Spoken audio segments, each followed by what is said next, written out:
Time now is 9:16. It's also time for our talk of the town this morning. Sometimes the closest bonds that we experience are the most unexpected, and that's exactly the moral of an original children's story coming from an author who may also be a little unexpected. Here to share more about his book, A Bird and a Fish, is Vic Rashid. Vic, thanks for being here this morning. John, thank you, and thank you for your station for having me on. I come bearing gifts. I have a copy for you. Oh, my and there's gosh. also a couple of others to give away as you choose. All right, now here's the thing. I will need a signature on that book. Oh, absolutely. Perfect, absolutely, perfect. Absolutely. I want to touch real quick before we talk about the book, about your background. You're not originally an author, correct? No, not at all. I was near a 40-year career in the investment business, financial investments. And local here, born and raised in Peoria. Excellent. And yeah, so that's what I did for my career. Thoroughly enjoyed it, and it provided a nice life for us. For sure. Now, this is a bit of a 180, becoming a writer. What inspired you to take on that task? Sure. When our children were little, I used to tell them stories, just make up stories, make-believe stories. We just had the best time doing it. Mm-hmm. And so I thought, we have 3 grandchildren now. They're age 5, 3, and 1. Okay. And but they live in LaGrange, so they're not. We don't get to see them quite as often as we'd love to. But anyway, so I thought, I'm just going to write a children's book for them, a story, so that they could have something from me for down the road. Oh. And that's really what prompted it. And so I wrote, A Bird and a Fish, and got it published, and away we went. I love that. Tell us about the inspiration for the plot. What's the book about? Well, the book is about a bird and a fish that fall in love. Fair enough. Yeah, fair enough. Yeah. But obviously, the issue is the bird lives in the air and the fish lives in the water. Mm-hmm. So we have a problem. All right, and slightly minor problem. Just a minor problem. And so the 2 children in the book, brother and sister, Charlie and Izzy, come out of summer vacation, out of their school. Their parents tell them, we're going to a magical island for a summer vacation. Okay. And on this magical island, everybody could talk. And so they run into, the dilemma. And so they're asked to help solve it.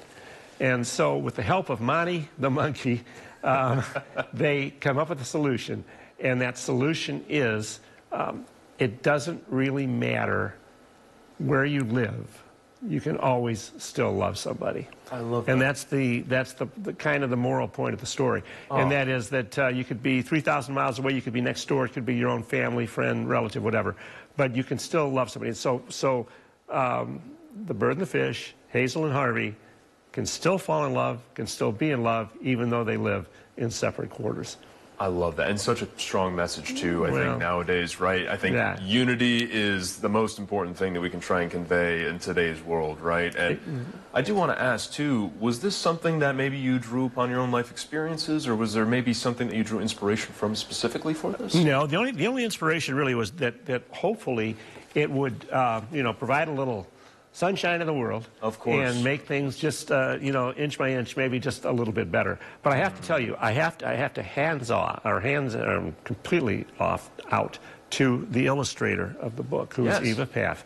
She is an incredibly talented artist, but not only that, but she's incredibly creative. Oh, wow. And the pictures in this book, and you'll see when you get a copy, John, the pictures in this book really make the story pop. Oh, she's magnificent. And also Joanna Rogers, who helped us a great deal. She's a musician and a music teacher, and wonderful in her own right.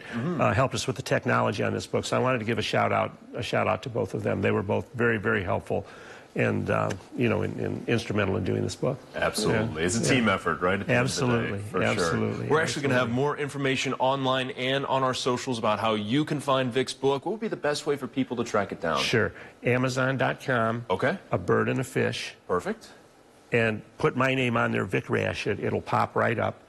Very easy to order. It's $10.50. And if you're looking for something for a holiday gift or for a birthday or a friend or whatever, visit the website. I think you'll really enjoy the book. A local literary legend in the making here. Vic, thank you so much for being here this morning. Thank you very much, John, for having me. Absolutely. Much appreciated. Absolutely. All right, when we come back in just a little bit, we'll have more news and fun stories to go along with Bountiful Forecast. Stick around.